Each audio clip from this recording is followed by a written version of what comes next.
Guys, welcome to cook with me. இன்றைக்கி நம்ம என்ன பார்க்க போகிறோம்னா மருந்து குழம்பு எப்படி செய்யலான்னு தான் பார்க்க போகிறோம்.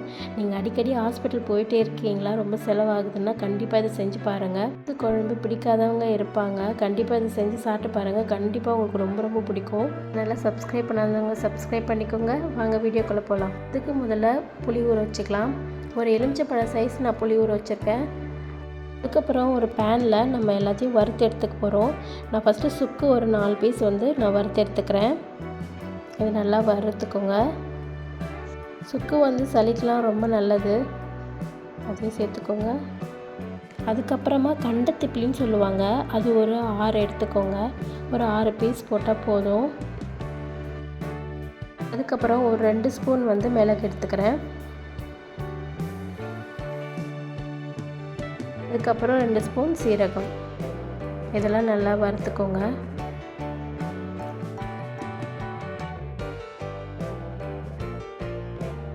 அதுக்கப்புறம் 1 ஸ்பூன் சோம்பு சேர்த்துக்கிறேன்.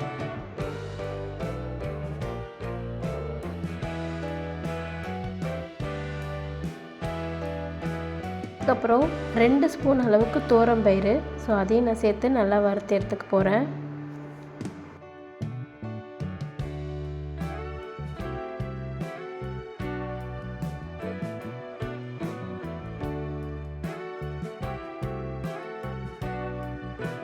ரொம்ப ப்ரௌன் ஆகணும்னு அவசியம் இல்லை, லைட்டாக நம்ம வறுத்து எடுத்தாலே போதும். அவ்வளோதான். இதை நம்ம அரைக்க போகிறோம். அரைச்சி எடுத்துக்கிட்டு நல்லா நைஸாக அரைச்சிக்கோங்க. மிக்ஸியில் போட்டு அரைச்சி எடுத்துக்கிட்டாச்சு. இது நான் கொஞ்சமாக செஞ்சுருக்கேன். உங்களுக்கு நீங்கள் அடிக்கடி இந்த குழம்பு செய்கிறீங்கன்னா நீங்கள் ஸ்டோர் பண்ணி கூட இதை வச்சுக்கலாம், ரொம்ப நல்லாயிருக்கும். இப்போது ஒரு பேனில் நான் எண்ணெய் ஊற்றிக்கிறேன். நீங்கள் இதுக்கு நல்லெண்ணெய் கூட சேர்த்துக்கலாம், அதுவும் நல்லாயிருக்கும்.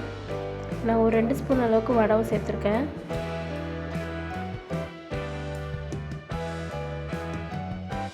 இந்த வடை நல்லா பொரிஞ்சு வரட்டும்.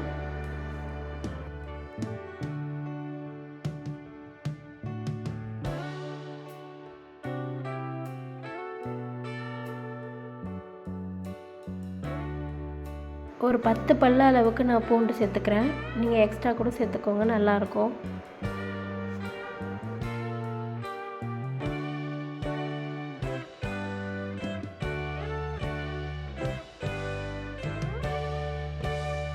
கொஞ்சமாக கருவேப்பிலை சேர்த்துக்கோங்க. 1/2 ஸ்பூன் பெருங்காயத்தூள் சேர்த்துக்கோங்க. அதையே போட்டு நல்லா நம்ம வறுத்து எடுத்துக்கலாம்.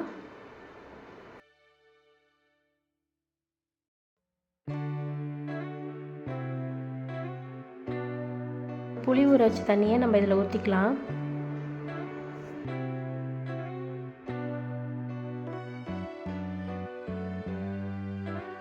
ரெண்டு ஸ்பூன் உப்பு சேர்த்துக்கிறேன்.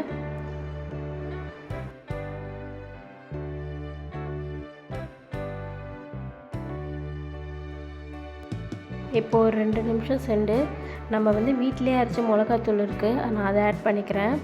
இது குழம்பு மிளகாத்தூள். இந்த மிளகாத்தூள் அரைக்கிறது எப்படின்னு நீங்கள் உங்களுக்கு வேணும்னா மெசேஜ் பண்ணுங்கள், நான் அதுக்கு ஒரு தனியாக வீடியோ பண்ணுறேன். தட்டு போட்டு மூடி நல்லா கொதிக்க விடுங்க. நல்லா கொதி வந்துடுச்சு, நல்லா சுண்டிடுச்சு. அவ்வளோதான். இப்போ நம்ம அரைச்சி வச்சுருந்தோம் இல்லையா அந்த மசாலா, அந்த மசாலாவிலையும் இதை போட்டு நல்லா கிண்டிகிட்டே இருங்க.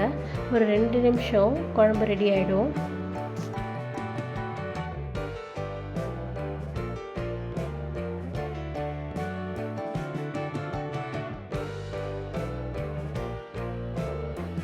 அவ்வளோதான், நல்லா கட்டியாக ரெடி ஆகிடும்.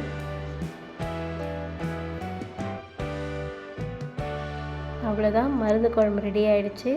இதை செஞ்சு பார்த்துட்டு எப்படி இருக்குன்னு சொல்லுங்கள். சப்ஸ்கிரைப் பண்ணாதவங்க சப்ஸ்கிரைப் பண்ணிக்கோங்க. தேங்க்யூ. நெக்ஸ்ட் வீடியோவில் பார்க்கலாம். பாய்.